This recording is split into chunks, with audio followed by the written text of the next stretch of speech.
outside of Kerala, I think artists are only performing and practicing. Inside Kerala, everyone practice coloring. चाहे वो labour हो, चाहे वो मजदूर हो, IAS ऑफिसर हो, पुलिस कमिश्नर हो, डॉक्टर हो. मैं एक दिन भगवत गीता पढ़ रहा था और मुझे शंखनाद भगवान श्री कृष्ण के शंख के नाद के बारे में तो पता था, बट ऐसे कहानियों में. और फिर मैंने पढ़ा कि सबके पास शंख था. अर्जुन के पास अपना शंख था, दुर्योधन के पास शंख था. शंखनाद ये था वॉर में कि just to let you know कि मैं कहाँ हूँ, अगर मैं खो जाऊँ वॉर में फाइट करते करते. ओके, उसके शंख के सब ये फ्रीक्वेंसी पे ये आवाज वाली इनकी साउंड, इनका शंख है. तो हम भी ऐसे बड़े हो ना. अभी के शंख क्या है, ये छोटे इतने छोटे इतने शंख. ये शंख होते थे पहले. अच्छा, 6-6 किलो के. The best teacher you have is you. Because आप कितने भी दूसरों के एक्सपीरियंसेस सुन ले, समझ ले, बट जब तक आप खुद you don't get on to the battlefield, kalari के रेफरेंस में, Like I don't read much. I try to experience from the floor. Suppose let's say कि अगर मेरे बैच में 14 लोग हैं तो मैं 14 लोगों को पढ़ता हूँ 6 हफ्ते तक. कोई लड़की का नाम उर्मी मिला तो बच के रहना.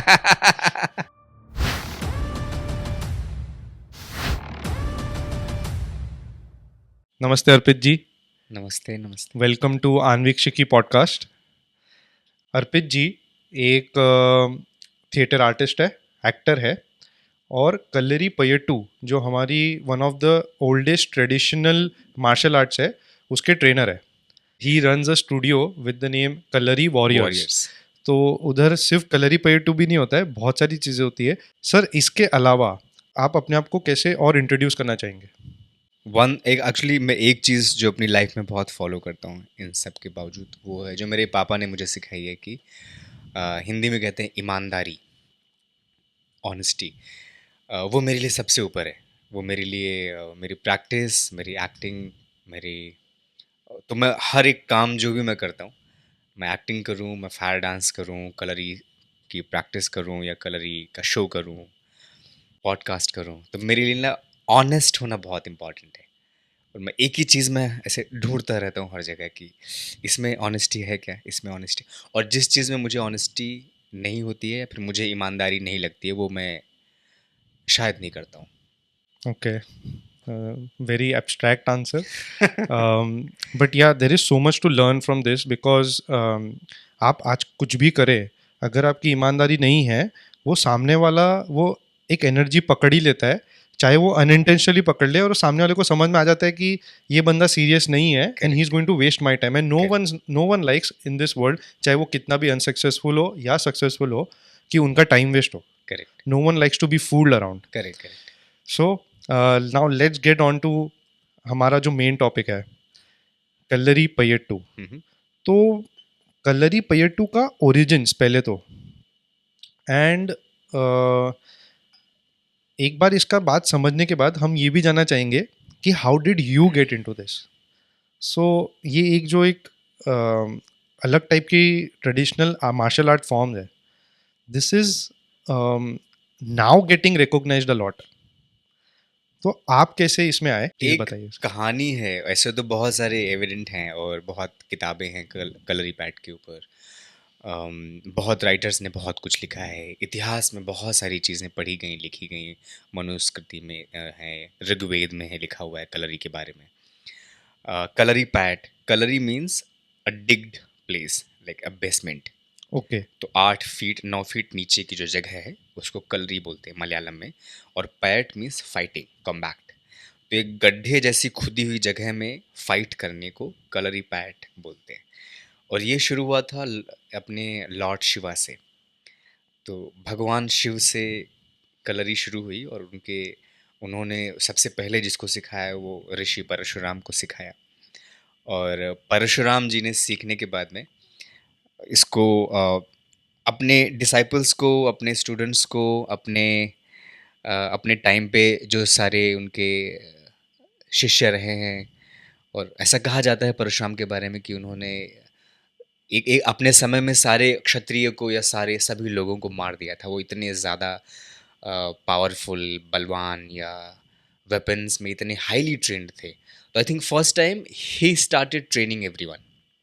ओके. हाँ. एक और कलरी की कहानी है कि कलरी में 2 मेजर स्टाइल्स हैं. एक है वडकन और एक है टेक्कन.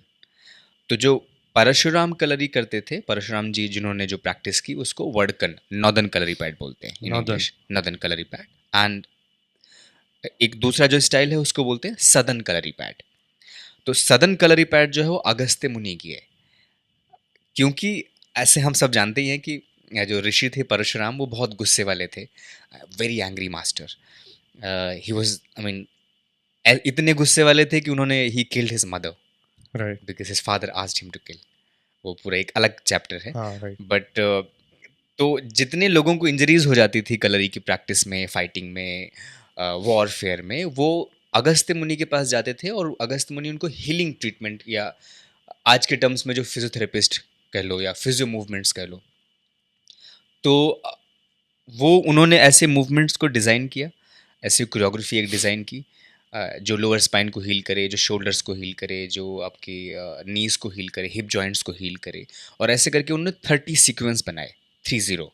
जैसे कराटे में काताज है ना, नंबर 1, नंबर 2, नंबर 3, वैसे कलरी में सीक्वेंसेस हैं, फाइटिंग सीक्वेंस, जिनको नदन कलरी पैट में मे पैट, काईगुत्ती पैट, ऐसे करके हर एक सीक्वेंस का नाम है। वैसे सदन कलरी पैट में उनका सीक्वेंस के नंबर्स हैं, उन्न मुंड रंड नाल आर ए रंज आर, ऐसे करके ओके। ऐसे नंबर 30 सीक्वेंस हैं from right side and 30 from left side. But later on I think Ramayan Mahabharata में सारे जब ये वॉरफेयर बन गया आउट एंड आउट, तो दोनों स्टाइल्स को वॉरियर्स ने प्रैक्टिस किया। और फिर वहाँ से शुरू होके चंद्रगुप्त मौर्य, सम्राट अशोक, बाबर, ब्रिटिशर्स, उससे पहले एक और एक एंगल आया कलरी में जहाँ पर बोधि धर्मा का जो पूरा कंगफू वाला जो एंगल है कि कैसे कंगफू बना, या कुंफू कैसे चाइना पहुंचा, या शाओलिन टेम्पल कैसे बना, वो सारा है। फिर ब्रिटिशर्स आए, उन्होंने कलरी को बैन कर दिया क्योंकि कलरी जो एक मार्शल आर्ट फॉर्म थी, वॉरियर्स की ट्रेन थी। तो केरला में जो बेसिकली साउथ का जो पूरा है, एक जो आप हम लोग गाड़ी में पेनिनसुला। बात कर रहे थे, क्या बोलते हैं उसको, पेनिनसुला। पेनिनसुला, जो पूरा साउथ का एक ऐसे पीक है नीचे वाला, हम्म। कलरी पैट वहाँ पर थी पूरे, okay. Like let's say Andhra, Karnataka, नीचे का थोड़ा महाराष्ट्र, आंध्र प्रदेश, केरला, तमिलनाडु का पूरा जो एरिया था। और वहाँ पर हर एक राजा के पास में, जैसे हमारे यूपी में और यहाँ पे राजपूत हैं ना, सिंह हैं, फाइटर्स बाय कास्ट, जो वॉरियर्स की कास्ट है। केरला में नायर्स हैं, वॉरियर्स, दे आर वॉरियर्स। तो एवरी किंगडम हैड 1000 नायर्स की एक टुकड़ी होती थी। ओके। हाँ, और उन नायर्स को संभालने के लिए एक कमांडर होता था। सो नायर जो हम सरनेम सुनते हैं, they are the warrior. They are the warriors of Kerala, of south. Okay okay. जैसे सिंह जो है ना यूपी और राजस्थान के हम्म। वॉरियर्स हैं, ऐसे राजपूताना। राजपूताना जो बटालियन है अपनी, तो वहाँ यू आर नायर्स ऑल्सो हैं। Arpit I am Singh. Yes, I am also Arpit Singh. So Nairs की जो फैमिली होती थी, उनका एक कमांडर होता था, और कमांडर, चीफ कमांडर जो होता था वो कलरी पैट का ग्रेट मास्टर होते थे वो, और वो सबको सिखाते थे उसमें। तो ये ऐसे करके 1400-1500 आई, ब्रिटिशर्स आए, उन्होंने बैन कर दिया। तो Kalari started at age like lord Shiva to Rishi Parshuram, Agastya Muni, healing. फिर वॉरफेयर में आई, फिर ब्रिटिशर्स आए, इंडिया में बैन कर दिया। 1857 के आसपास जब दोबारा से मूवमेंट स्टार्ट हुआ कलरी का इंडिया में, तो द थर्ड थिंग हैपेंड कि there was no one to practice, क्योंकि वॉरफेयर इट वाज अ बंद हो लॉस्ट गई, आर्ट।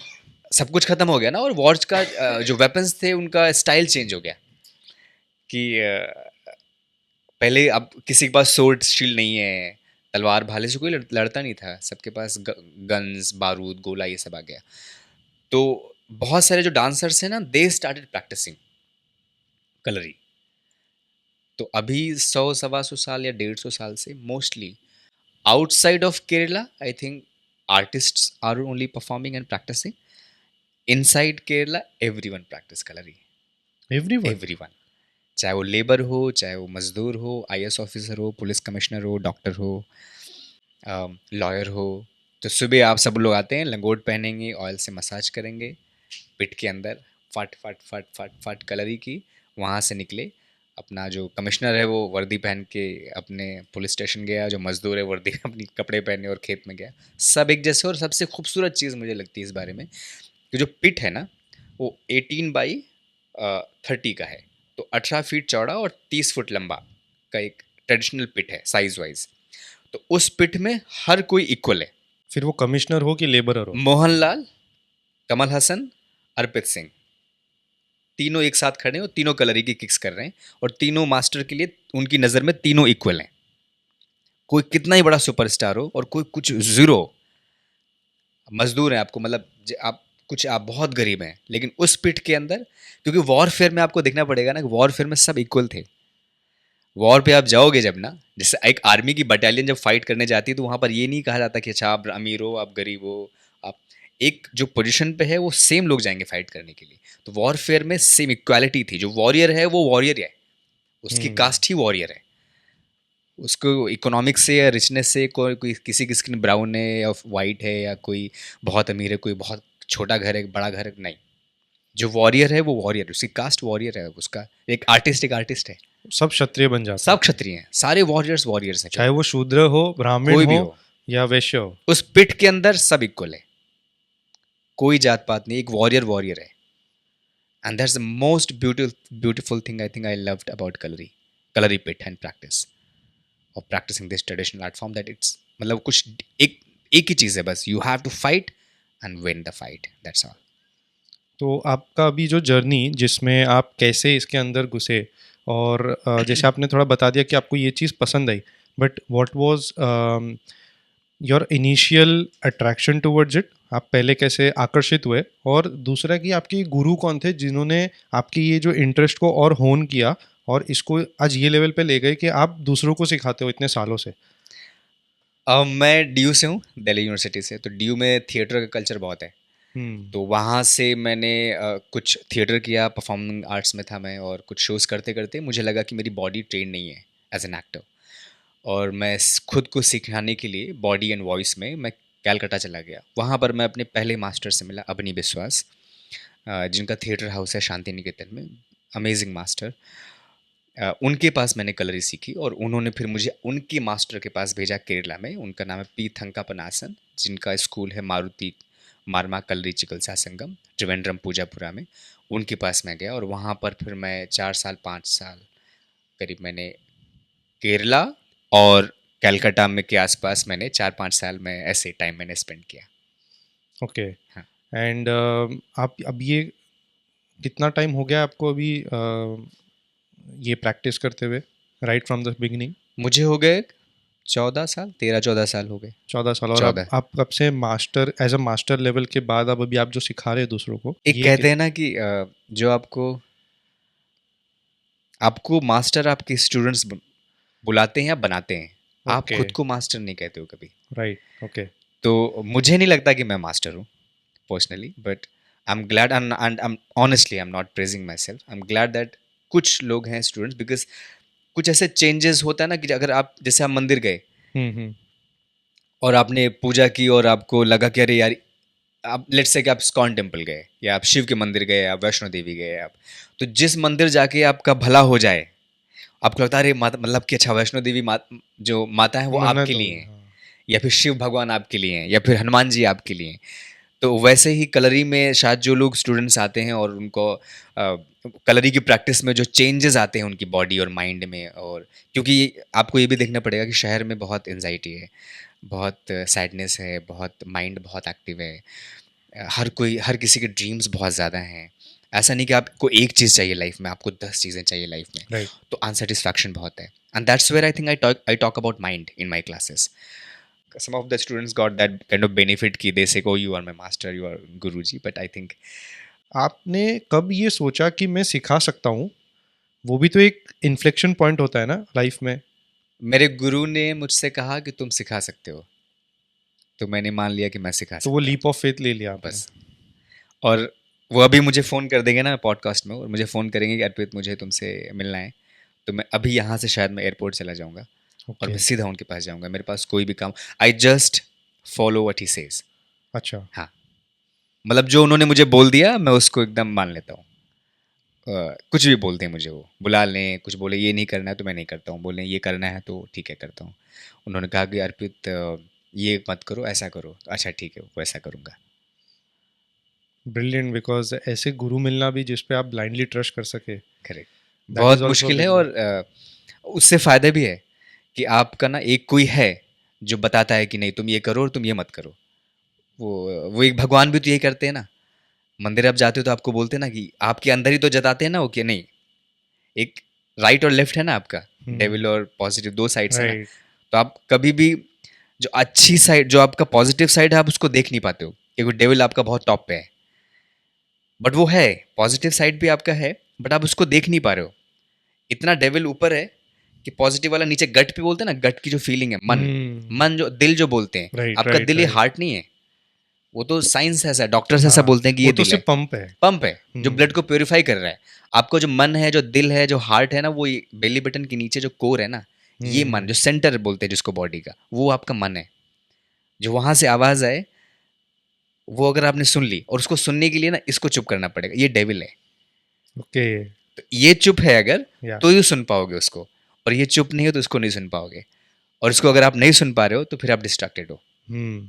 तो ये तो सिर्फ एक ही काम करता है, आपको सिर्फ और सिर्फ डिस्ट्रैक्ट करता है, और कुछ नहीं करता। माइंड का कुछ काम नहीं है। और गुरु का काम उधर ही वो होता है, उसको गाइड करके सही जगह पे ले आना। गुरु का सिर्फ काम है, काम, गुरु क्या काम करता है कि आपका जो डेविल है उसको शांत करके रखता है, ताकि आप अपने मन तक पहुंच सको। गुरु आपको ये नहीं बोलेगा आप देखो देखो मन में क्या है। गुरु ये बोलेगा आपको कि डेविल को शांत कैसे करना है।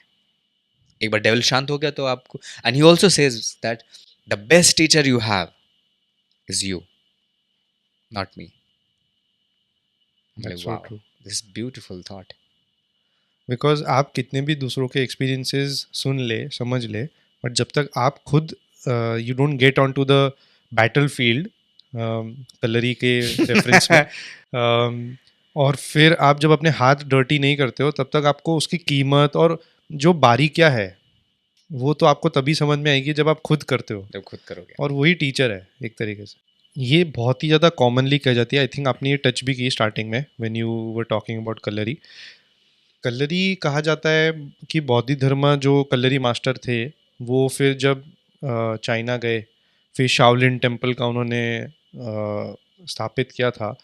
और कहते कि ये हर चीज़, कंग फू ले लो, फिर आगे जो भी अभी कराटे, टाइक्वांडो, जियो जित्सु, ऐसे करके जो भी और भी मार्शल आर्ट्स है, हम ज़रूर अभी ये समझने में आ रहा है कि हाँ ठीक है ऐसा होता है, बट अभी let's say a person like me जिसने कंग फू सिर्फ टीवी पे देखी है या मूवीज़ में देखी है, हमें तो बस यही दिखता है कि वो हैंड टू हैंड कॉम्बैट है। बट ये जो कलरी पयट्टू है, इसमें तो वेपन्स है, स्टील के वेपन्स भी है, वुड के वेपन्स भी है, अनार्म्ड भी है। तो ये कुंगफू में क्यों नहीं दिखता हमें? ये कंगफू हमें सिर्फ हैंड टू हैंड कॉम्बैट क्यों दिखाया जाता है? कंगफू जो है, आई थिंक बोधि धर्मा वाला जो सारा जो कॉन्सेप्ट या शाओलिन टेम्पल का है, वो 1500 के आसपास था। 1500-1600 सेंचुरी के आसपास शाओलिन टेम्पल बना, और बोधि धर्मा ने उसे बनाया। उसके बाद से ना आपको देखना पड़ेगा कि द इन हिस्ट्री, जो हम कार में बात कर रहे थे कि वेपन्स की जो हिस्ट्री रही है वो चेंज हो गई। 1500-1600 के आसपास ही चेंज हुई है, रफली। रफली 1600-1700 के आसपास। तो कंगफू में है, वेपन्स की है, फाइटिंग है, सोर्ड शील्ड, अच्छा। सारी चीज़ें हैं, बट वो उतनी हाईलाइटेड नहीं है क्योंकि कंगफू को मेनली वॉरफेयर में वो यूज़ नहीं हो पाया। कलरी जैसे जो है, कलरी होती थी। कलरी होती थी। सम्राट अशोका, चंद्रगुप्त मौर्य, महाभारत, रामायण, इतनी बड़ी बड़ी वॉर्स कैसे हुई? कलरी पे हुई। सारा बेस कलरी का है। अच्छा, हमें तो टीवी में तो सिर्फ तलवारबाजी दिखाते हैं। बट सारा बेस कलरी का है। अच्छा। कि आप एक वॉरियर की जो ट्रेनिंग होती थी वो कलरी में ही ट्रेनिंग थी उसकी। वो सुबह वो 14-14, 15-15 घंटे कलरी के सीक्वेंस में ट्रेन करता था। फिर उसके बाद में वो अपने वेपन्स में ट्रेनिंग करता था, और जब वो वॉर में जाता था, जैसे भारत में जो वॉर का कॉन्सेप्ट था वो सनराइज टू सनसेट का था। हाँ आप हाँ। महाभारत देखोगे तो यस कि यस। भगवान श्री कृष्ण आते हैं, और कौरव और पांडव कुरुक्षेत्र के बैटल फील्ड में एक साइड आए, भगवान श्री कृष्ण ने अपना शंख बजाया और दोनों अटैक। राइट। दोनों ने शाम तक, सनसेट तक फाइट की। सनसेट हुआ, 18,000, 50,000, 1 लाख लोग मरे, कुछ जिंदा हैं। शंखनाद हुआ सनसेट पे, वॉर ख़त्म हुई, और अपने अपने कैसल में और अपने अपनी छावनी में सारे लोग वापस चले गए। To survive for 14 hours, what do you think you need as a warrior? Lots of energy lots and of energy, stamina. Stamina, and strength तो है ही definitely, strength and mental resilience, and I am running out of words. yeah, but body and mind both, na. Right. If you're not focused, how you gonna kill? If you're not still in your movement as a warrior, how are you going to make the balance? If you're not sharp and aware, how you gonna move between? Because बाकी के जो martial art form है जैसे kung fu है, taekwondo है, judo karate हैं, ये competitions की आर्ट फॉर्म है. सो इनके मूवमेंट की क्वालिटी आप देखोगे, दे आर 101. या तो मैं आपको, जैसे किक बॉक्सिंग है, बॉक्सिंग, कोई भी मार्शल आर्ट उठा लो आप, तो क्या है कि आप या तो मुझे मार रहे हो या मैं आपको मार रहा हूँ, यही है ना. राइट. और तो कुछ नहीं है. कलरी में या वॉरफेयर में ऐसा नहीं था. वॉरफेयर में हर कोई हर किसी को मार रहा है. हाँ जी. तो आपके ऊपर जो अटैक हो रहा है वो चारों तरफ से हो रहा है. तो कलरी की जो मूवमेंट है वो 360 है. तो जो उसके जो काताज की जो ट्रेनिंग है वो 360 कवर करता है. तो front right left back, front right left back. तो जितना मैं आपसे अवेयर हूँ बात करते हुए, इतनी मेरी स्पाइन अवेयर होनी चाहिए कि what's happening behind. Then only I can survive. And that's where Kalari covers body and mind both. So strength, flexibility, stamina, power, grace, spark, sustainability, good breath, good body, and at the same time, focus, awareness, stillness, calmness, peacefulness, body mind coordination. ये mind का है. तो warrior को दोनों चीज़ें चाहिए थी. And in दोनों के साथ साथ जो मैंने अभी एक्चुअली शंखनाद मैंने अभी इंक्लूड किया अपनी कलरी वॉरियर्स में 2 साल पहले. मैं एक दिन भगवत गीता पढ़ रहा था और मुझे शंखनाद, भगवान श्री कृष्ण के शंख के नाद के बारे में तो पता था, बट ऐसे कहानियों में, बट ऐसे एग्जैक्टली मतलब मुझे नॉलेज नहीं थी. तो मैंने पढ़ा कि अच्छा सबके, और फिर मैंने पढ़ा कि सबके पास शंख था. अर्जुन के पास अपना शंख था, दुर्योधन के पास शंख था. कौन अच्छा कौन बुरा उसको हटा दिया जाए. अगर मैं सिर्फ इनको एज वॉरियर्स देखूं कि भाई कौरव भी तो वॉरियर्स थे, दुशासन भी तो ग्रेट फाइटर था, जैसे भीम था वैसे दुर्योधन था. अच्छे बुरे में नहीं जाते हैं, कौन अच्छा किसने अच्छा किया, किसने वो तो धर्म और अधर्म वाली बात है. बट वॉरियर्स को अगर आप स्किल्स बेसिस पे, राइट, अगर आप वॉरियर्स देखोगे तो they both were the warriors. तो दुर्योधन के पास अपना शंख था, भीम के पास अपना शंख था. एंड शंखनाथ ये था वॉर में कि just to let you know कि मैं कहाँ हूँ. अगर मैं खो जाऊं वॉर में फाइट करते करते, उसके शंख के साथ, तो ये फ्रीक्वेंसी पे ये आवाज वाली इनकी इनका शंख है. और तब के शंख, अभी तो जैसे हम भी छोटे छोटे हो गए ना, पहले लोग 8.5 फुट के थे, 12 फीट के लोग होते थे पहले. अभी की बात करो, Rana Sanga, Maharana Pratap, they all were 8.5. आप पैलेस में जाके देखो सीढ़ियों का साइज क्या है. हाँ. एक स्टेप यहाँ है, दूसरा स्टेयर यहाँ है. मतलब आप लंबाई देखते हो कैसी. अभी की सीढ़ियाँ कितनी है, 6-6 इंच पे, क्योंकि हम खुद 5-5 फुट के हो गए. तो हम भी ऐसे बड़े हो ना. अभी के शंख क्या है, ये छोटा जो इतने छोटे इतने शंख है. ये शंख होते थे पहले, अच्छा, 6-6 किलो के बड़े बड़े शंख. और एक बार बजा दो तो यहाँ से मतलब आपका दादर तक आवाज, बैटलफील्ड में आवाज जा रही थी. तो इतने छोटे से शंख, ये लाउड है अपने रूम के लिए ठीक है, या एक स्पेस के लिए ठीक है. वो बड़े शंख थे सारे. अब यहाँ सब छोटे हो रहे, तो समुद्र के अंदर भी तो छोटे हो रहे हैं ना लोग. तो वहां से शंखनाद आया. And then I started training in breath. तो ब्रेथ की ट्रेनिंग के लिए मैं शंखनाद यूज करता हूँ. बॉडी माइंड ट्रेनिंग के लिए क्लास में बॉडी के through, in class I focus on awareness, stillness, calmness. ताकि मुझे लगता है कि आपका इन चीज़ों से आप स्ट्रगल कर रहे हो शहरों में, राइट, कि आप फोकस्ड नहीं हो. हाँ जी, आपका माइंड बहुत बिजी है, बहुत ऑक्यूपाइड है. टाइम, और मुंबई में टाइम किसके पास है? टाइम नहीं है, पेशेंस नहीं है. मुंबई में ट्रैफिक भी इतनी है, सब है, पर टाइम किसके पास है? ऐसे तो सब हॉर्न मारते रहते, हॉर्न बजाते रहते. बट या जो मेन था कि कंगफू, जो आप कह रहे थे कि कंगफू ये सब जो नहीं दिखती, ये बेसिकली ये रीज़न से है कि कलरी यूज़ हो गई वॉर्स में और ये नहीं हुई. तो ये कितनी पुरानी है एक्चुअली में कंगफू, टाइक्वांडो टाइप की जो ये तो नए नए स्मार्ट फॉर्म्स हैं. 200-250 साल, 150 साल में लगा लो आप. कंगफू होगा 500 साल, 1500 से 1600 के आसपास. अच्छा, जब से शाओलिन टेम्पल बना है तभी से कंगफू है. Okay, kung fu established in Shaolin temple only. और वो लोग क्लियरली देते हैं respect to Kalari. Every monk in Shaolin temple जो थोड़ा सा ऑथेंटिक है traditional wise, they believe, they say कि द मदर ऑफ कंग फू इज कलरी। अच्छा, कंग फू तो इसमें केम कोई फ्रॉम डाउट तो कलर, है ही कोई नहीं। डाउट नहीं है, कंग फू केम फ्रॉम कलरी पैट। उसकी एक अपनी हिस्ट्री है, एक अपना वो तो अभी की है ना, 400-500 साल हुए हैं तो सबको पता है वो, उसमें सो ऐसा तो ब्रिटिशर्स ने जब इसको बैन कर दी तब इसकी एक तरीके की एग्जिस्टेंस और हिस्ट्री खत्म कर दी थी खत्म कर इंडिया में। देते इंडिया में। तो अभी मेरे को मुझे जो आपसे पूछना था वो ये था कि आपके कलरी वॉरियर्स में आप सिर्फ कलरी पयट्टू नहीं सिखाते हो, तो आप क्या क्या सिखाते हैं पहले तो वो बता दीजिए। पहली चीज़ तो मुझे लगता नहीं मैं कुछ सिखाता भी हूँ। आई ओके। Believe in sharing. कि जो मुझे किसी ने शेयर किया मेरे साथ, मेरी बॉडी और मेरे माइंड को उन्होंने एक तरीके से ट्रेन किया, और मैं अपनी बॉडी और माइंड का सहारा लेके मैं अपने दूसरे लोगों को उनके साथ में ट्रांसफ़र कर रहा हूँ। मेरी सारी जो नॉलेज है, या नॉलेज कह लो, या जो मेरा एक्सपीरियंस है, वो सारा फ्लोर से है। I have been a warriors, like I have been a warrior, और मैंने वही माइंडसेट फॉलो किया है। I am not very well read, okay. Like I don't read much, I try to experience from the floor. कि suppose let say कि अगर मेरे batch में 14 लोग हैं तो मैं 14 लोगों को पढ़ता हूँ 6 हफ्ते तक। तो मेरी एजुकेशन वहाँ से है कि मैं सबको एक एक, जैसे मैं आपसे बात कर रहा हूँ तो I am reading you while I am talking to you, hmm. कि मैं जितना I try to read you as much as I can.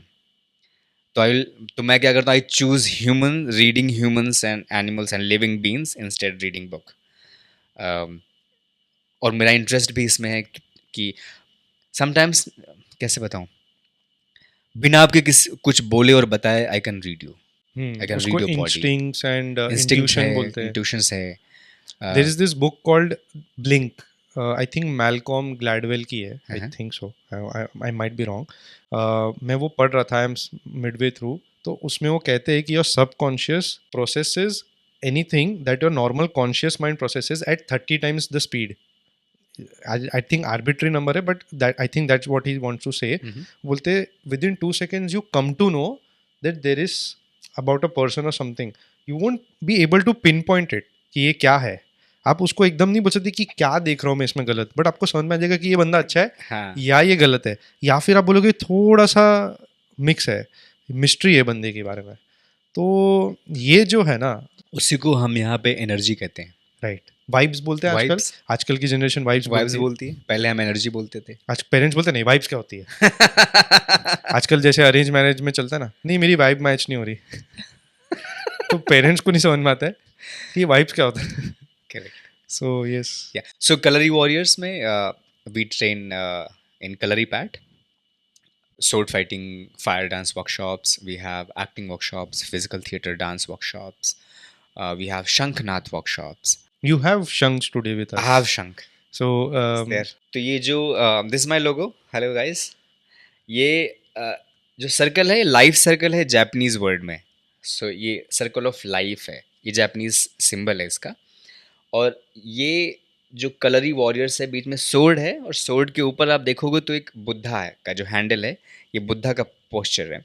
So strength with piece.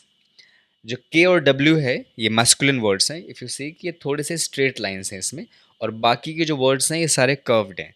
तो मस्कुलिन फेमिनिन एनर्जी में मेरा बिलीव है, जो अर्धनारीश्वर का जो कॉन्सेप्ट है, शिव शक्ति। शिव शक्ति का जो है, मैंने हमेशा इसी में बिलीव किया है कि जो शिव शक्ति, शक्ति के बिना शिव नहीं और शिव के बिना शक्ति नहीं है ऐसे। राइट। और इसलिए मैं चाहता था कि मेरे लोगों में सारी चीज़ें जो हैं वो इंक्लूड हो, life cycle, masculine and feminine energy, sword strength, और सोर्ड के ऊपर जो है वो एक बुद्धा का जो पीस है, जो strength, like peace with so strength. Basically peace, like we are generally said कि we should be peaceful, but peace only does not mean कि become defenseless, right? No, peace means defend, you have to defend yourself. Yes, you should know how to defend yourself. Correct, all the animals you see ना that peaceful unless until you don't attack them.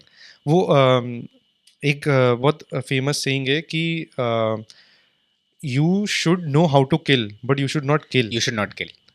तो वैसे है। सारे animals का देखो ना आप, कोई भी एनिमल है जो आपको मार सकता है, बोलते हैं ना, लायन अगर आप उनके सामने से जा रहे हो, अगर वो भूखा नहीं है तो कुछ नहीं करेगा, कुछ नहीं करेगा, कुछ नहीं करेगा अनलेस थ्रेटेंड। हाँ, कोई भी एनिमल देख लो आप, एनिमल्स का जो इंस्टिंक्ट है वो ऐसे है कि वो आपको कुछ नहीं करेगा जब तक कि आप उस पर अटैक नहीं करते हो। आपने एक बार किसी भी एनिमल को, छोटे से छोटा एनिमल हो, बर्ड हो, उसके ऊपर आप अटैक करोगे तो she will attack you back. और उसके लिए वो अपने नेल्स को शार्प करके रखते हैं। कुछ Hmm. अपनी कौवा जो है वो अपनी चोंच को शार्प करके रखता है। कैट अपने नेल्स को, कैट, लायन अलग अलग हैं सारे, चील, किसी भी एनिमल को देख लो, भैंस, गाय, उनका सींग कुछ दे तो रखे हैं। डिफेंसिव मैकेनिज्म है। सबके पास, सारे एनिमल्स के पास है, हमारे पास भी था। हमारे पास सारी लेकिन हमने क्या, जब हम ह्यूमन बने तो हमने सिविलाइज सब, हो गए। हाँ सिविलाइज हो गया तो हमने सब कट कर दिया। Everything is gone from us now, so we can't kill पहले एनीवन। हम ज्यादा टॉलर होते थे, मस्कुलर होते थे। मस्कुलर होते थे हम पहले, we have lot of strength we had. So this shank is, वो wow, so magnificent I this is. Love this. It's, ऐसा नहीं क्योंकि मेरा है इसलिए मुझे पसंद है, बट जनरली मुझे शंख्स बहुत पसंद है। दिस शंख कॉल विष्णु शंख, ऑल्सो इसको बोलते हैं वालमपुरी शंख। तो शंख जो है वो दो तीन तरह के हैं, एक है मध्यवर्ती, एक है दक्षिणावर्ती, एक है वामावर्ती। सो जो वामावर्ती शंख है, वामावर्ती मीन्स बाईं तरफ जो ओपन होते हैं सारे के सारे, और दक्षिणावर्ती जो ये ओपनिंग साइड है वो राइट साइड होता है, उसको लक्ष्मी शंख भी बोलते हैं। और जो मध्यवर्ती शंख है वो भगवान श्री कृष्ण के पास था महाभारत के समय में, वो बीच से ऐसे उसमें लाइन होती थी, तो वो उसको ऐसे पकड़ के बजाते थे। ओके। हाँ, सो ये प्रॉपर जो है ये नेचुरल शेप शंख है, इसमें without grinding, polishing, no chemical. Oh. और इसलिए इसका जो वेट है ये होगा कम से कम 1 kg का। They're very heavy shanks. एक ये है वाइट, ये इंडियन ओशन में मिलता है, आपको यहाँ पर मिल जाएगा सारा, पुरी नोवेयर और एल्स। उड़ीसा। हाँ, ओके। और ये जो है ये भी रेयर है। और ये कलर जो थोड़ा डिफरेंट है, वो कोई रीजन है? अलग अलग स्नेल्स में अलग अलग पीसीस के हैं। ओके। हाँ, बट ये इसका नेचुरल कलर है, तो जैसा इसका कलर है मैंने वैसे ही रखा है, क्योंकि मुझे ऐसा लगता है जो नेचुरल चीज़ है वो बहुत, जिसको जो जैसी है उसको वैसे रखो, छेड़ो मत ज़्यादा। या। उसकी वजह से क्या है कि हैवी है, साउंड की क्वालिटी बहुत अच्छी है और इसकी ड्यूरेबिलिटी बहुत अच्छी, सुंदर है। You have a record of playing for more than a minute. Yes, I think a minute only. Okay. 59 to very 60 very seconds, rarely some people can do that, right? Very rare. ये ये वाला कौन सा है? बहुत सुंदर है ये, दिस इज गौरी शंख। ओके। ये मेनली मिलता है अपना आपका श्रीलंकन ओशन में। तो श्रीलंका का जो ओशन है वहाँ पर, ये जो इसके डॉट्स हैं ये सारे नेचुरल शंख है। इसका भी अराउंड जो वेट होगा 800 to 900 ग्राम। ये कितने रुपयों में मिल जाता है आपके वेबसाइट ये पे? प्राइस स्टार्ट होता है आपका 1500 रुपये से लेकर के 15,000, 20,000, अच्छा। डिपेंड्स करता है, हाँ साइज़ के ऊपर, जो जितना बड़ा होगा वो उतना वो उसका सो कॉस्ट ये होगा। वाला कितना होगा ये रफली? होगा अराउंड आई थिंक 6,500 के आसपास, और 5,500 के ओके। आसपास होगा। ये जो है ये इससे ज़्यादा बड़ा है, ये होगा आपका 4,500 के आसपास, और ये जो है ये होगा आपको 2,700। ओके। हाँ, छोटा शंख होगा वैसे ही उसकी आवाज़ जो है पतली होगी, और जो शंख बड़ा होगा उसकी आवाज़ जो है वो भारी होती चली जाएगी। आप कोई एक शंख प्ले करके बता यस सकते हैं? Yes, which one you want, I play this, जो इज भी माय आपको। फेवरेट। ओके। गौरी शंख इज माय फेवरेट।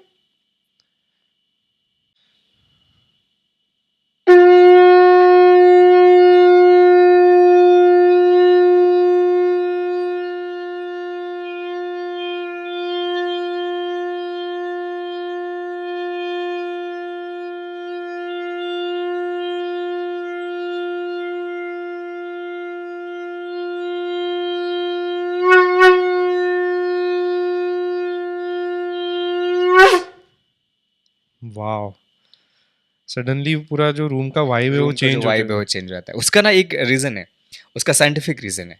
कहते हैं ना कि शंख वास्तु के लिए अच्छा है, घर की एनर्जी चेंज कर देता है। अच्छा, इसका साउंड और इसका साउंड दोनों का अलग है, इसका बहुत लाउड साउंड है। ओके।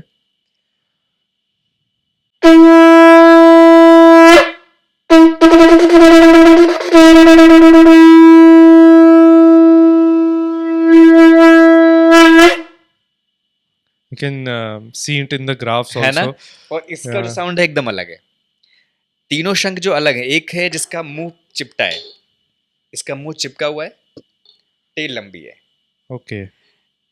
गोल मटोल है, राउंड है पूरा, ठीक है। और ये जो है इसका इसका मुंह भी लंबा है और इसकी टेल भी लंबी है। तो तीन अलग अलग टाइप के शंख होते हैं।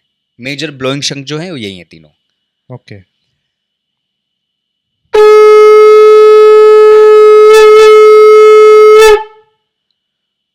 तो तीनों का डिफरेंट साउंड है। वाओ।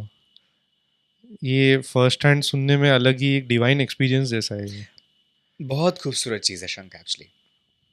तो आपका ये जो शंखनाद वाली है उस पर आप थोड़ा बता सकते हैं कि एक तो उसके फायदे क्या है, और आपका ये जो शंखनाद जो आप कोर्स है आपका, उसका आपका रीज़न क्या है? ये शंखनाद कोर्स एग्जिस्ट क्यों करता है? मतलब एक बजाने के लिए तो समझ में आता है, पर कुछ तो उसके बेनिफिट्स होंगे, राइट? सिर्फ इतना ही नहीं होगा सिर्फ बजा रहे हैं और ख़त्म। नहीं, शंख के बहुत बेनिफिट है मुझे। जैसे पहली चीज़ जो है कि ब्रेथ, सब हमें कोविड में रियलाइज़ हुआ कि ब्रेथ इज़ एवरीथिंग।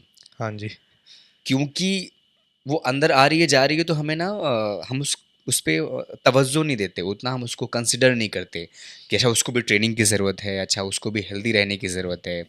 मोस्टली जो जिम वाले लोग हैं या योगा को छोड़ के जो फिटनेस में भी लोग हैं ना, वो भी ब्रेथ पे ध्यान नहीं देते, राइट। कुछ नहीं करते ब्रेथ के लिए। आप मुझे बताओ कि एक तो इंडिया में, वर्ल्ड में आई थिंक 20% या 30% people are who are into fitness. 70% people तो लोग तो फिटनेस में ही नहीं है। राइट। बट 30% जो फिटनेस में लोग हैं, वो कितने ऐसे लोग हैं जो ब्रेथ की ट्रेनिंग करते हैं? बिल्कुल नहीं। नहीं करते। से हमें जिम में इतना बता देंगे कि ब्रीद इन ब्रीद आउट, वो भी अगर कर रहे नहीं कर रहे कोई ध्यान वो नहीं दे ध्यान रहा। नहीं देता कोई। तो ब्रेथ की ट्रेनिंग के लिए हमारे पास कुछ है ही नहीं पहली चीज़। हाँ जी। योगा में सिर्फ प्राणायाम है, कपाल भारती है, कुछ एक्सरसाइजेस हैं, बट वो भी बहुत टाइम के बाद। आजकल तो I am not liking in yoga which is की lot of yoga teachers and yoga practitioners, they are practicing yoga for their flexibility, losing weight, to gain the strength. Yoga is not for that. I think वो economical attraction वही है। अगर आप ये breathing वाला बोलोगे तो शायद क्लासेस ही नहीं चले। बट बिकॉज क्योंकि ब्रीदिंग के लिए आपको टाइम देना पड़ेगा, आपको राइट। ब्रीदिंग सीखने के लिए 3 मंथ्स मिनिमम देने पड़ेंगे, जो लोगों के पास है है नहीं। नहीं, लोगों को पेशेंस ही नहीं फटाफट है। चाहिए, 3 घंटे में सिखा दो।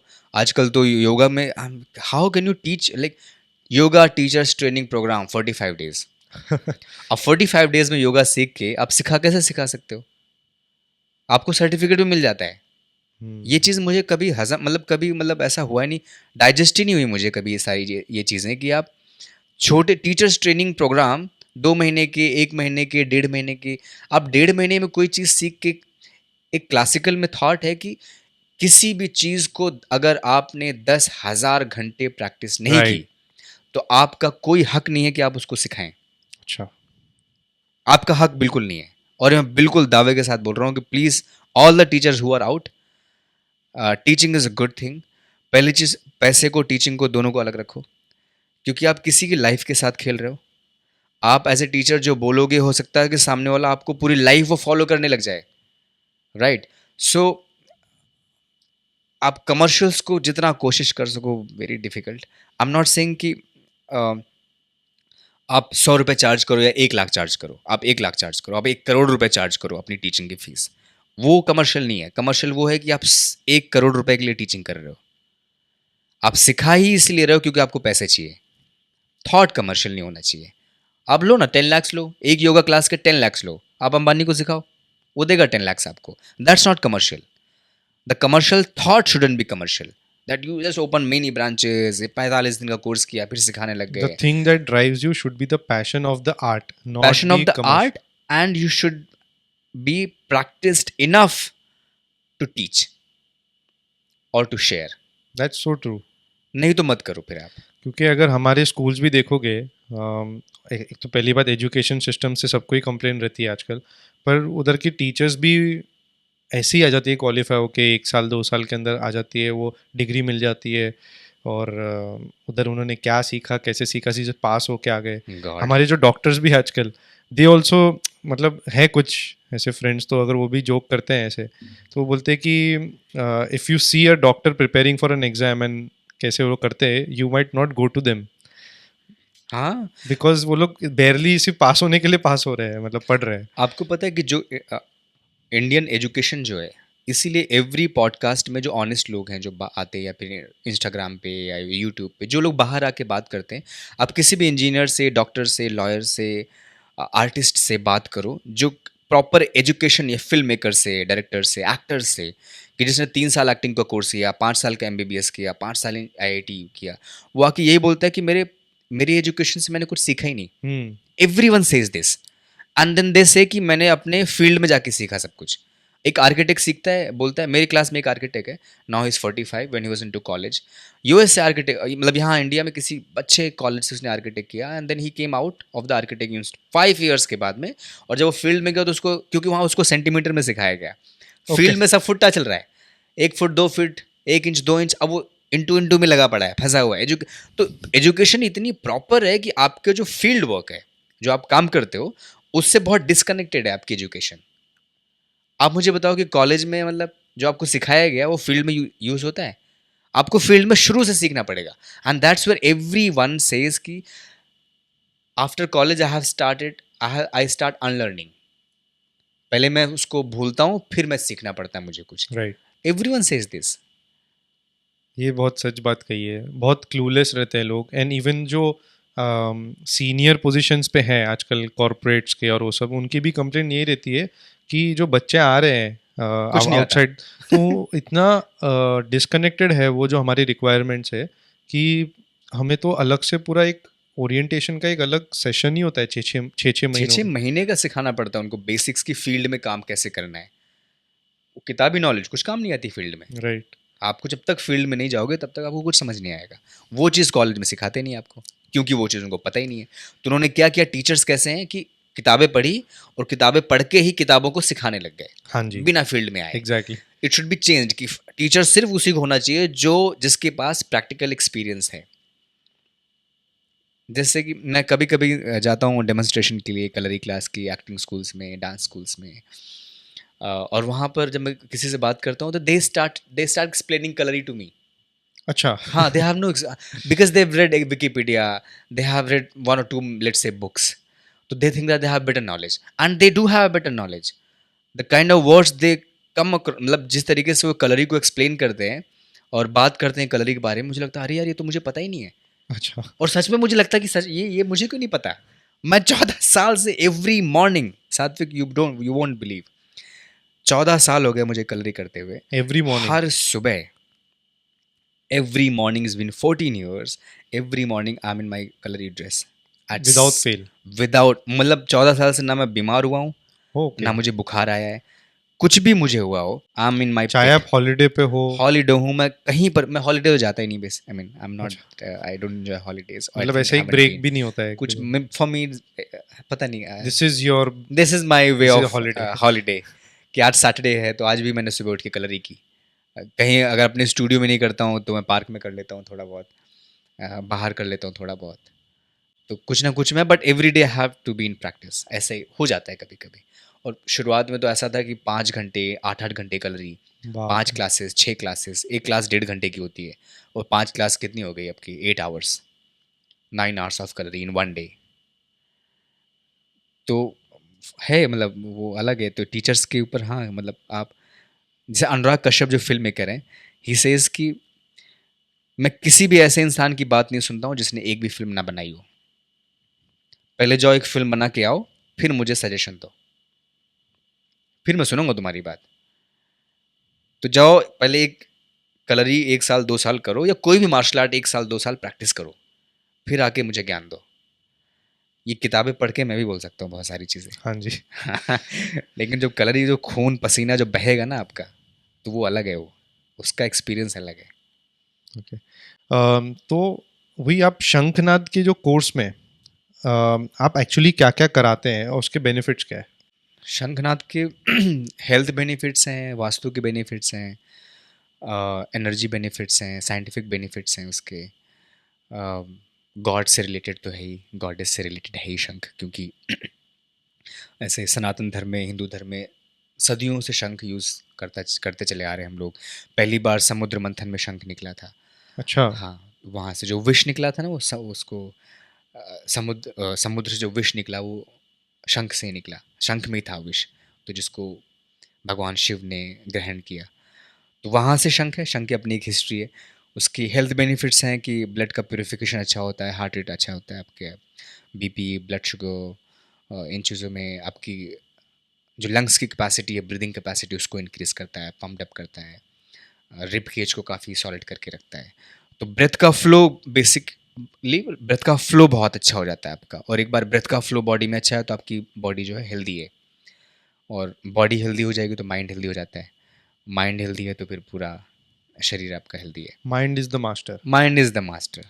वो ऐसा कहते हैं ना कि माइंड से अब बॉडी की तरफ जाओ या बॉडी से माइंड की तरफ जाओ, बेसिकली आपको दोनों चीज़ें ही कंट्रोल में करनी है, और दोनों चीज़ों को कनेक्ट और कंट्रोल जो है ब्रेथ करता है।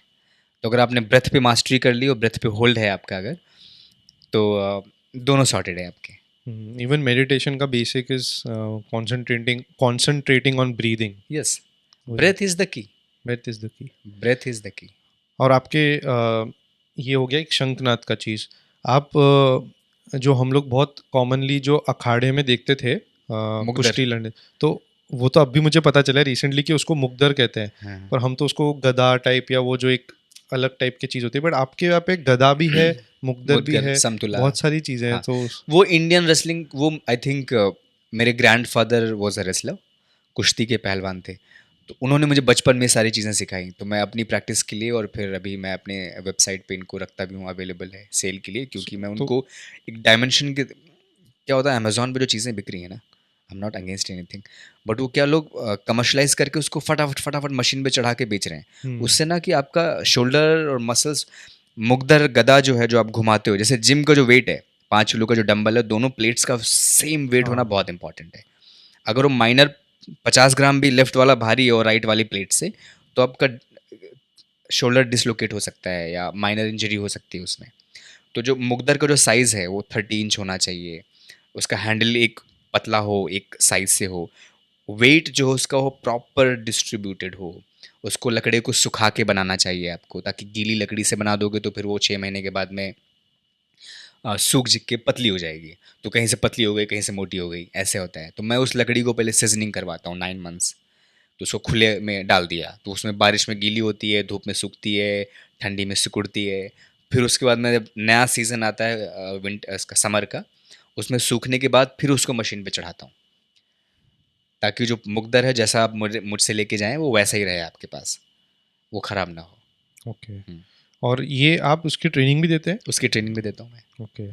और अब आते हैं मेन चीज़ पे, कल्लरी पयट्टू। हम्म। तो इसका आपका कोर्स है कितना लंबा, अगर किसी को करना है तो? फर्स्ट बेसिक कोर्स है 6 वीक्स का। मॉर्निंग में हम लोग प्रैक्टिस करते हैं, Monday to Friday, morning 8 to 9:30। फिर एडवांस बैच है, उसमें फाइटिंग करते हैं। एक और सेपरेट बैच रन करता हूँ फायर डांस का, जिसको फायर डांस की प्रैक्टिस करनी तो फायर डांस की प्रैक्टिस करता है वहाँ से। ओके। और ये जो आपने 18/30 का पिट कहा, तो ये पिट में ये जनरल पिट है, ये इसमें क्या क्या होता है, मतलब क्योंकि ये आय परशुराम जी से है, शिव जी से है, तो ये तो हमारे भगवानों ने, देवों ने दिए हमें, तो इसकी कुछ उधर झलक दिखती है हमें? मतलब मैं, है प्रैक्टिस वो, आप स्पेस में आओगे तो आपको दिखेगा, थोड़ा सा आपको लगेगा वो, क्योंकि हम चैंटिंग करते हैं, ओम का उच्चारण करते हैं, शंखनाद करते हैं डेली, चुपचाप बॉडी के साथ प्रैक्टिस करते हैं। बैकग्राउंड में मैं थोड़ा सा एक म्यूज़िक, एक बुद्धा या चैंटिंग म्यूज़िक डाल देता हूँ। अम, तो उससे क्या है कि एनर्जी तो है ही, एक एनर्जी पॉजिटिव रहती है, और क्योंकि आर्ट फॉर्म एक गॉड से ड्रिवन है, तो उस आर्ट फॉर्म में ऑलरेडी एक दैविक शक्ति है, तो उसी हिसाब से स्पेस भी वैसे बन जाता है। और हाँ, बिलीव है मुझे, मतलब एनर्जी, बॉडी, माइंड सब एक साथ रह के वो है एक, एक थोड़ा अपने आप ही बन जाता है। आई थिंक उसमें मेरा कोई कंट्रीब्यूशन नहीं है, वो एक आर्ट फॉर्म ही वैसी है। और इसमें कुछ स्टेजेस होते हैं राइट, कलरी में? जैसे आपने बेसिक बोला और एडवांस बोला, बट उसमें कुछ स्टेजेस होते हैं जिसके अंदर एक टाइप का कोई मसाज, मैंने किधर रीड किया था in my correct correct research, correct. Right? जैसे उसमें एक है 3-4 ऐसे स्टेजेस, तो अलग अलग नाम से बुलाते हैं अलग अलग गुरुकुलम्स में, but mastery over the body, तो जिसमें बॉडी की सारी बॉडी की ट्रेनिंग है, कलरी के एनिमल मूवमेंट्स हैं, किक्स हैं, काताज हैं, मसाज है, कॉम्बैक्ट है, हैंड टू हैंड फाइटिंग है। फिर है mastery over the wooden weapons, short stick, long stick, fighting movement, fire dance, ये सब है। फिर है mastery over the weapons, sword, shield, knife, spear, axe. That ends with urmi, the blade sword. जो flexible sword जो आपने बाजीराव में बहुत देखी लंबी होगी। सी होती है वो। हाँ, उसको, कितना खूबसूरत नाम है उर्मी। जिसका भी डेंजरस, कोई मोस्ट कोई डेंजरस लड़की का sword। नाम उर्मी मिला तो बच के रहना। तो तो वो है। फिर चौथा एक है लास्ट में, जो बॉडी की एक अंडरस्टैंडिंग होनी चाहिए आपको, हीलिंग पावर जिसको बोलते हैं, कि शोल्डर कैसे, अगर आप प्रैक्टिशनर हो तो आपको हील करना भी आना चाहिए अपनी बॉडी। ओके। तो बॉडी को कैसे हील करते हैं, पॉस्चर्स कैसे होने चाहिए, मसाज, मेडिसिन बनाना, आयुर्वेदिक हीलिंग, जड़ी बूटियों को पहचानना कि कैसे कौन सी जड़ी बूटी किस बॉडी के पार्ट के लिए अच्छी है, कैसे उसको हील करेगी, वो सब बनाना, वो सब चौथा लेवल है। और इन सब को ख़त्म करने के लिए लगेंगे, और प्रैक्टिस में आने के लिए आपको लगेंगे 20 साल। 20 साल? 20 साल। तो अभी आपका भी एक तरीके से मेरा अभी जर्नी चालू है। चालू है मेरा, इसलिए तो मैं पहले ही मैंने टॉक में बोला कि आई am not master. Okay. 6 more 5 6 7 more years to go. वाह। Yeah, but I have um, completed 10,000 हाँ। hours. Okay. I have completed 10,000 hours in 2017. अच्छा। हाँ, अभी तो आई थिंक 15-16 हज़ार हो गए होंगे। तो ये कलरी वॉरियर्स जो नाम से आपने शुरू किया था, ये कब से शुरू किया आपने? ये मैंने शुरू किया 2015 से। 2015 से? 15 से पहले इसका नाम कुछ और था। पहले एक्चुअली, पहले मेरा अर्पित है, तो अर्पित कलरी पैड था पहले। So I am very bad in marketing and everything. So कुछ स्टूडेंट्स आए, उन्होंने मेरे नाम से ही एक इंस्टाग्राम पेज बनाया, फेसबुक पेज बनाया, and they started promoting and they said कि तुम अच्छा सिखाते हो, थोड़ा सा और सिखाओ और लोगों को बुलाओ, लोगों को बहुत बेनिफिट मिल रहा है इससे। तो मैंने कहा ठीक है, तो मैं सिखाने लग गया वैसे ही। कलरी वॉरियर्स अभी बनाए 2 साल पहले। अच्छा। तो ब्रांडिंग ब्रांडिंग, अभी स्कूल की opening, okay. Website, company, manager, assistant, 3-4 more teachers, getting into शंखनाद की इच्छा, शंखनाद कैसे करें और इसको कैसे प्रमोट करें। क्योंकि ये जो है, ये सारे इंडिया में बहुत, ये आपको नहीं मिलेगा यहाँ पे। ये सारे जो शंख है ना, ये बहुत रेयर हैं, ये सब बाहर एक्सपोर्ट हो जाते हैं। अच्छा। हाँ, इस क्वालिटी के इतने रेयर नेचुरल शंख विदाउट एनी डॉट एंड ये किसी के साथ में बहुत कम है, यहाँ पे लोग बेचते नहीं है। क्योंकि यहाँ पर शंख को लेके ऐसा है कि मंदिर के बाहर जाओ, शंख आपको 800, 1000, 1500, 2000 में मिल जाता है। और वो सारे ना, मैं किसी को गलत नहीं कर रहा हूँ, बट सारे रिपेयर्ड शंख हैं। ओके। ये जब समंदर के अंदर मिलता है ना, मैं लेके नहीं आया, मैं आपको दिखाता, तो इसमें ना सब कीड़े मकोड़े इसको खा जाते हैं। तो जिन शंख को कीड़े मकोड़ों ने खा गए, उसको रिपेयर करके दोबारा से पुट्टी उट्टी लगा के रिपेयर करके। अच्छा, तो इस पे वो कुछ भी नहीं है? इस पे कुछ भी नहीं है, देखो ना, इसलिए रफ है पूरा। ये देखो, इसमें हल्की हल्की सी लाइन है ना, रफनेस है पूरी है। तो इसको मैंने शाइन भी नहीं करवाया है। अच्छा, ये नेचुरल है? नहीं, नेचुरल है पूरा इसे। वाह। नहीं, ये जो शाइन चमक है, ये शाइन करवाई है मैंने, just to protect the colour. Okay. नहीं तो क्या होता था कि 2 साल 3 साल के बाद में ये वाइट से येलो येलो हो जाएगा सारा। पानी में डाल के रखोगे तो येलो नहीं होगा, क्योंकि था तो ये पानी में, हवा बाहर से मिलके येलो हो जाता था। बट ये जो इसकी, ये इसमें ग्राइंडिंग नहीं करवाई है, पॉलिश ग्राइंडिंग ये कुछ नहीं हुआ है। ओके। हाँ, इसलिए हल्की से रफनेस है इसमें। ओके। हम जब आ रहे थे गाड़ी में यहाँ पे, आपने एक बहुत अच्छे से एक्सप्लेन किया था मुझे about that massage that happens. तो ये मसाज का आपने खुद भी किए हुए मसाज, तो उसके बारे में बताइए ना कि वो कैसा होता है, कितने लंबे होते हैं, कितना डिफिकल्ट होता है? कलरी मसाज बहुत फेमस मसाज है। जैसे यहाँ पर लोग डीप टिश्यू मसाज बोलते हैं उसको, वैसे कलरी की जो मसाज है वो पैरों से होती है। तो आपको, और बहुत हीलिंग के लिए बहुत सॉलिड चीज़ है कि मसल्स, पूरी मसल्स को रिलैक्स कर दे। तो आपको ऐसे एक मैट पे लेटा देंगे, और फिर जो मास्टर होंगे कलरी के, वो आप ऊपर एक 2 रस्सियाँ होंगी, रस्सी को पकड़ के ऐसे खड़े हो जाते हैं, और फिर वो नीचे आपको पैर से जो है पूरी बॉडी की मसल्स को धीरे धीरे करके वो रिलैक्स करते हैं। ये 15 से 20 दिन की मसाज होती है बारिशों में। ओके, और only during the monsoon? Considered to be done only in monsoons, because monsoons में क्या है कि वेदर इतना सॉलिड होता है कि ना ठंडी है ना गर्मी है, और बारिश में एक मॉइस्चर होता है, उससे बॉडी के जो पोर्सेस होते हैं ना, क्या बोलते हैं इनको, पोर्स, पोर्स होते हैं, वो थोड़े से रिलैक्स्ड रहते हैं ऑलरेडी। तो इसलिए देखना, आप कभी भी ना, जिम है या रेसलिंग है, ये सारी जो फिजिकल चीज़ें हैं, ये बारिश के मौसम में बॉडी की ट्रेनिंग जो है बहुत अच्छी होती है। अच्छा। और ये आपने कहा था कि बहुत ज़्यादा तेल यूज़ होता है? हाँ, बहुत, मतलब 1-1 लीटर एक पूरी बॉटल डाल देते हैं आपके ऊपर। और वो, अच्छा। हाँ, पूरी मतलब ऑयल की, क्योंकि वो पैर से करते हैं ना, तो पैर से क्या है कि ऑलरेडी वो पैर का स्लिप होना बहुत इंपॉर्टेंट है। और जो मास्टर हैं उनका मतलब पैर इतना सॉलिड होना चाहिए कि उस पैर की मसल्स को ये पता हो कि स्पाइन की ये मसल जो है वो स्टिफ है और ये रिलैक्स्ड है। और कैसे वो बहुत खूबसूरत, I think everyone should experience that.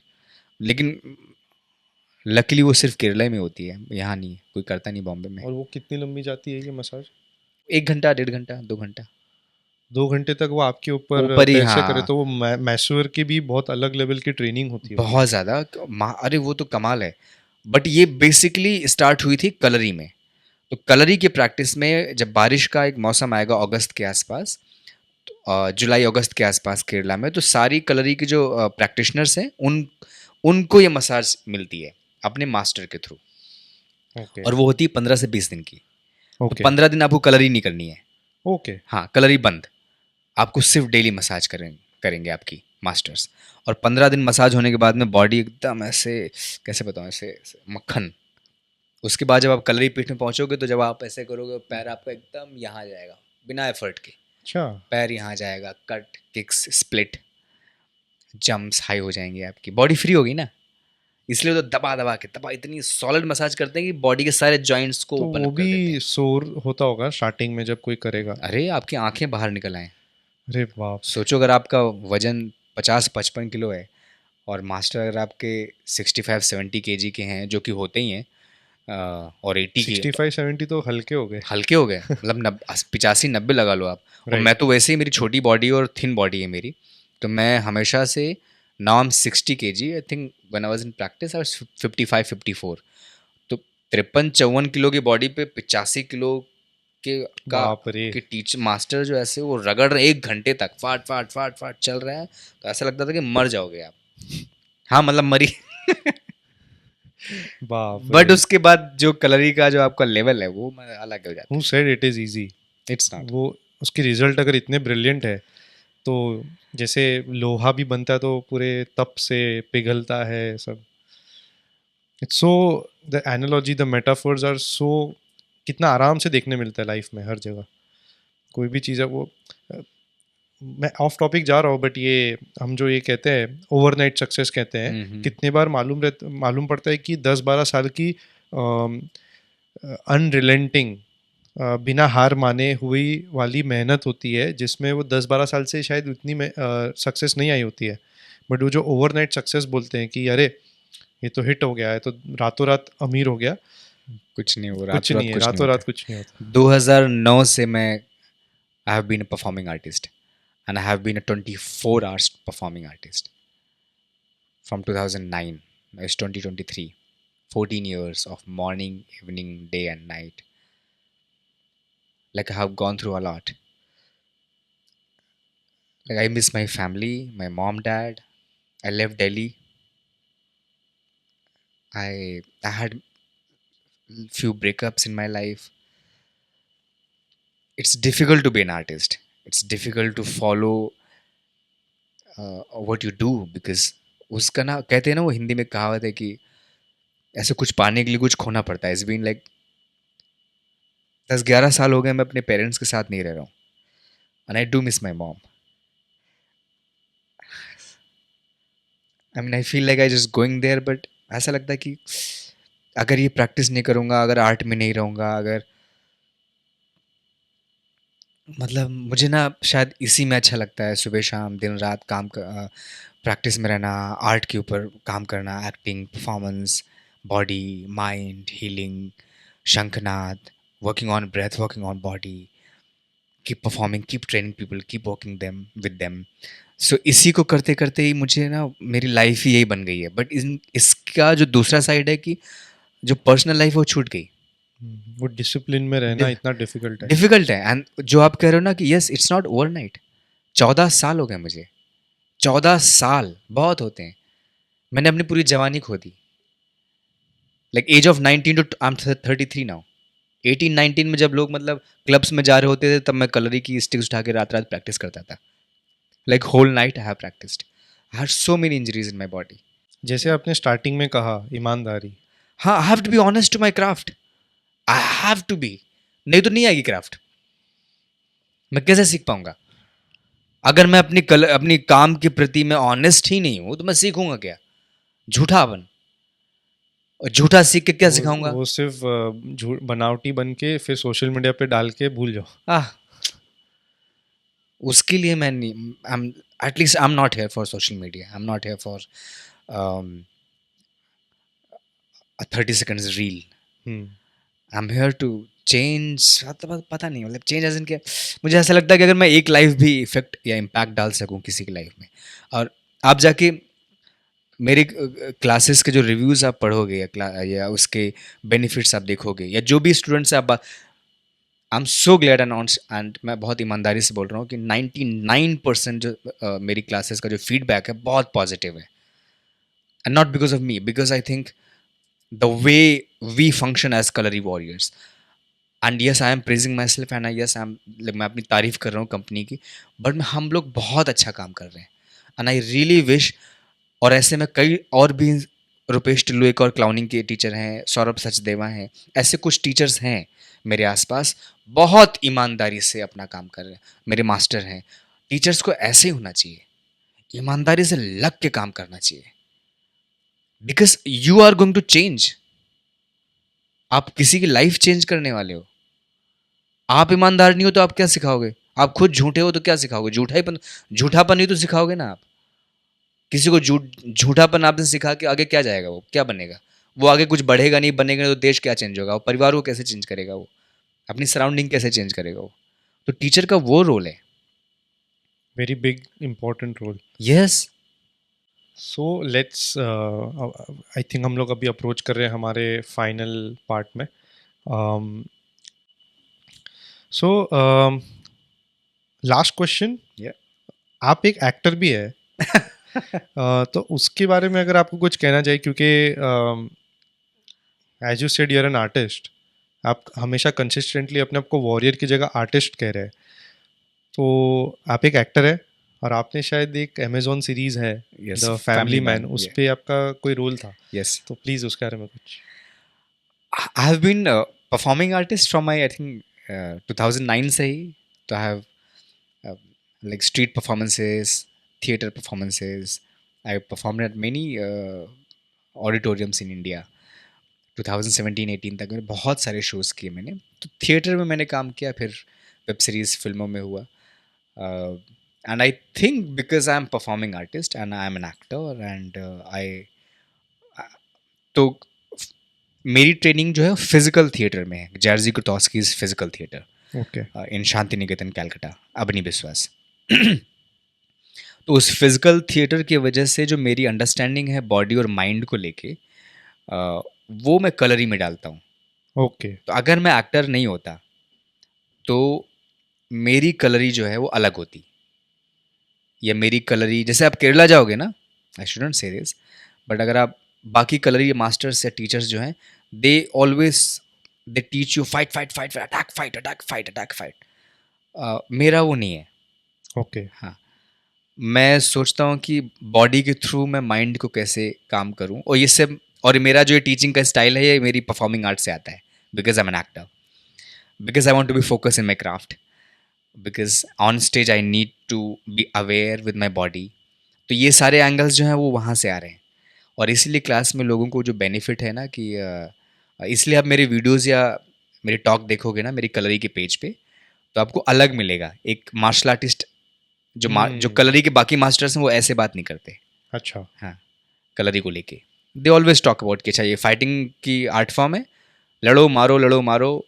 So this was basically your, ये आपका एक तरीका था माइंड के ऊपर एक बोलते विजय पाने की through body. Correct. So but ये यहीं पे हुआ, बॉम्बे में हुआ। ओके। बॉम्बे में जब मैं आया और मैंने कलरी सिखाना शुरू किया, तो मैं ऐसे सिखाता था, fight fight, body strength strength strength develop करो, पुशअप्स, बहुत सारे पुशअप्स लो, कलरी किक्स लो, बॉडी पे काम करो काम करो। फिर मुझे लगा कि नहीं, यहाँ तो प्रॉब्लम कुछ और है। शहरों के अलग इश्यूज है ना, मतलब शहरों के ये आदमी परेशान क्यों है इतना, या फिर इस लड़की को क्यों इतनी एंजाइटी है, क्यों अनईजनेस क्यों है बॉडी में, बॉडी रिलैक्स्ड क्यों नहीं है, मसल्स इतनी काम क्यों नहीं है, बहुत ऐसे हाइपर क्यों है ये लड़की है, तो या फिर ये लड़का ऐसे ऑक्यूपाइड क्यों रहता माइंड में। तो मैंने कहा कि नहीं, यहाँ पे किसी और चीज़ पे काम करने की ज़रूरत है। तो मैं उनके फिर माइंड साइड पे काम करने लग गया। ऐसे मैं एक राइटिंग एक्सरसाइज करवाता हूँ कि just to know about your physical history, your body history. कि आप 6 हफ्ते 10-10 मिनट की एक राइटिंग का सेशन है, then after 2 weeks 3 weeks I sit with you 101 in class, and then we get to know कि अच्छा आप अभी तक कैसे फंक्शंस करते चले आ रहे हो लाइफ में। जैसे आपको नेक, बहुत बार जैसे ये कि नेक पेन है, शोल्डर पेन है, लोअर स्पाइन पेन है, जॉइंट्स के पेन है, तो कुछ बार तो ऐसे कि जो एक्चुअली आपके बैड पोस्चर्स की वजह से हैं। कुछ मसल पेन या जॉइंट्स पेन आपके हैं जो जो विटामिन्स की डिफेंसेस के कारण हैं। कुछ मसल्स पेन्स ऐसे हैं जो साइकोलॉजिकल हैं, जो है ही नहीं एक्चुअली में, जिनको माइंड के अंदर। माइंड के अंदर हैं, जिनको आपने बना रखा है सिर्फ, हम्म। और वो 30 के बाद ज़्यादा हो जाता है। Mid life crisis. हाँ, कि आपको लगता है फक 30 साल का हो गया, मैं क्या करूँ, अब मेरे पास ना पैसे हैं, ना जॉब है, ना करियर में, और इतना तो प्रॉब्लम है लोगों में कि उन 80% लोगों ने तो डिसाइड ही नहीं किया कि करना क्या है। ये सबसे बड़ा क्राइसिस है। जिनको मिल गया पाथ उनको मिल गया, जिनको नहीं मिला कि उनको क्या करना है, तो कोई मार्केटिंग कर रहा है, फिर नहीं ये जॉब नहीं, कोई सीसीटी में लग गया, नहीं ये जॉब नहीं। तो लोग अभी भी ढूंढ रहे हैं कि लाइफ में उनको करना क्या है। आप देखो अपने आसपास अपने यारों को, दोस्तों को, 10 में से 3 ऐसे होंगे जिनको पता है कि क्या करना है, लाइक आगे कौन सी जॉब करनी, किधर जाना है। 7 ऐसे हैं जिनको पता ही नहीं है। वो 2 महीने इसमें करते हैं, 3 महीने वहाँ जॉब करेंगे, 1 साल वहाँ जॉब करेंगे, 5 साल वहाँ जॉब करेंगे। तो उनको आइडिया नहीं कि क्या करना है, उनको आइडिया के पैसे कमाने हैं बस। बस कहीं से भी आ जाए, 50,000 आ जाए, 1 लाख आ जाए, बट कुछ फिक्स नहीं है कि करना क्या है। तो अनइजीनेस बहुत है। तो इन सब चीज़ों को लेकर के तो क्लास वही में जो माइंड की स्थिरता। स्थिरता है, तो उसमें अनइजीनेस क्या है। जैसे एक thing, I just take 1 more minute, it's very important, कि सपोज लेट से कि आपने दिन में आज बोला कि मुझे 10 काम करने हैं सात्विक, सुबह उठ के 10 काम निपाट देने हैं, और 10 में से आपके कितने काम हुए, 5-6, 4-5 नहीं हुए। पॉसिबल है ना ऐसा? होता है 100% यही होता है। नॉर्मली। हाँ, नॉर्मल तो बिकॉज नॉर्मल है, आप एक प्लान लेके जाते हो, लाइफ पहली बात वही करती है कि प्लान लेके बाहर फेंकती है। बाहर फेंकती है। हम्म। तो 10 में से आपके 5 काम हुए, 5 नहीं हुए। अगले दिन फिर आपने सोचा कि नहीं यार चलो आज, अच्छा 5 कल वाले नहीं और हुए, बैकलॉग प्लस। हाँ 5 कल वाले नहीं हुए, आज 3 और नए आ गए, तो 8 हो गए। 8 में से कितने हुए, 5 हो गए। फिर सबके टू 3 डू बचे। लिस्ट में ऐसा एक अब रहेगा ही। सबका ये नॉर्मल है। Now what happens with this thought, because शहरों में लोग 100 के 100 लोग ऐसे ही फंक्शन कर रहे हैं, सब के सब, मैं इंक्लूडिंग मी ऑल्सो।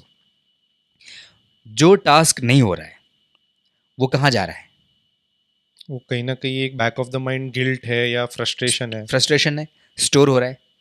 तो आप लगा लो कि एज ऑफ 20 से जब से आप रिस्पॉन्सिबल हुए हैं, मान लो अगर, समझो, और हाँ। आप 30 हो के हैं, तो 10 साल से कितने कितने थॉट्स हैं जो स्टोर हो गए। सच अ डीप थॉट। नाउ जितने थॉट्स जो सब कॉन्शियस माइंड में जाके स्टोर हो गए, जो नहीं हुए, वो पता है जब बॉडी की ग्रोथ आके रुक जाती है, वो रुकती है, फिजिकल साइंटिफिक ग्रोथ जो है वो 28 साल 30 साल में आके रुक जाती है। नए सेल्स बंद हो जाते हैं, आपकी हाइट की ग्रोथ कंप्लीट हो जाती है। ये साइंटिफिक है ऐसा कि बॉडी की ग्रोथ आके रुक गई। अब एजिंग शुरू होती है उसके बाद, कि अब फ्रेश स्किन जो है ना वो 30 खत्म हो आपके गई। सेल्स ज्यादा मर रहे हैं then the new cells being born. Correct. तो नेट लॉस हो रहा है। हाँ, तो वो बट 18 ईयर्स के जब आप हैं तो उल्टा है, हाँ, कि आपके सेल्स बन रहे हैं फटाफट, रफली 25 टू 28 के बीच में ये रेशियो उल्टा होने लगता उल्टा होने लगता है। तो 30-32 तक खत्म है सब मामला। जैसे ही मामला ये खत्म होता है, किसी का 30 पे, किसी का 28 में, किसी का 35 पे, डिपेंड्स करता है बॉडी टू बॉडी।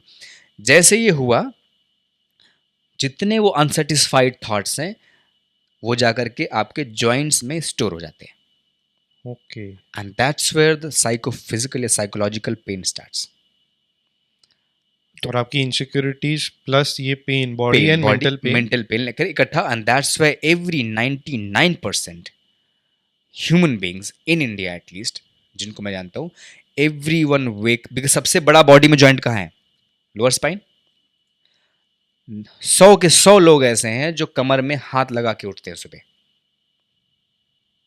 30 दिन में से 25 दिन, out of 30 days 25 days every one wakes up with the lower spine pen.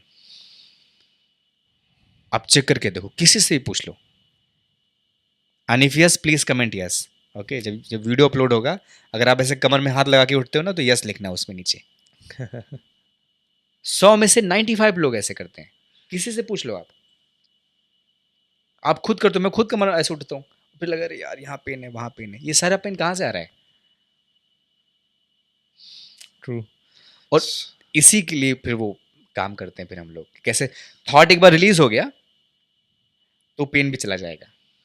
That's why it's so important to have एक बहुत ही अच्छे गुरु का आपके लाइफ में होना, एक गाइड की तरह, जो आपको आपकी ये सारी मुश्किलें को भी पहचान पाए और आपको उसमें से भी एक रास्ता दे पाए।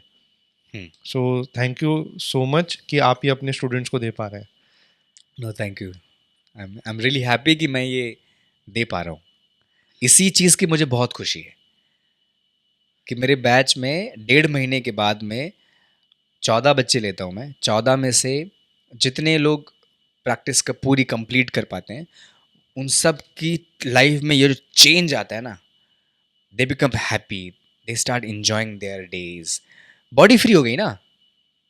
मैंने कुछ नहीं किया, कलरी का क्या है कि पूरी बॉडी को ऐसे निचोड़ देती है, तो सारे जॉइंट्स ना ऐसे ऐसे हो गए हैं, पूरे जॉइंट्स ऐसे एकदम सब रिलीज हो, जैसे जॉइंट्स में जो भरा हुआ है इतने सालों का, जैसे जॉइंट्स को आपने सुबह सुबह ये किया पीछे, अगर मैं पूरी बॉडी ऐसे मूव कर दूं, पूरी बॉडी यहाँ से, तो क्या हुआ? मसल्स रिलीज हो गए, तो क्या निकल गया? थॉट निकल गया। थॉट निकल गया तो बॉडी फ्री हो गई। बॉडी जैसे ही फ्री हुई तो आपके माइंड को लगा अरे यार सब ठीक तो है, क्यों टेंशन ले रहा है? बस इतना ही है और कुछ नहीं है। ब्रिलियंट।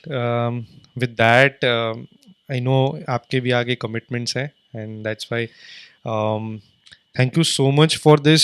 नॉट ओनली क्योंकि हमने सोचा था कलरी पेटू पे बात हो रही वाली है, तो मार्शल आर्ट्स एंड थोड़ा सा जो एग्रेसिव साइड हम यूजुअली एक्सपेक्ट करते हैं, बट दिस सेशन इतना फ्रूटफुल रहा है from the mental side of you know aspects of our lives, our problems, कि ये जो हम डीप लेवल पे जा पाए आपकी वजह से, ये बहुत सारे व्यूअर्स को हेल्प करने वाला है एक पर्सपेक्टिव के लिए अपने लाइफ में।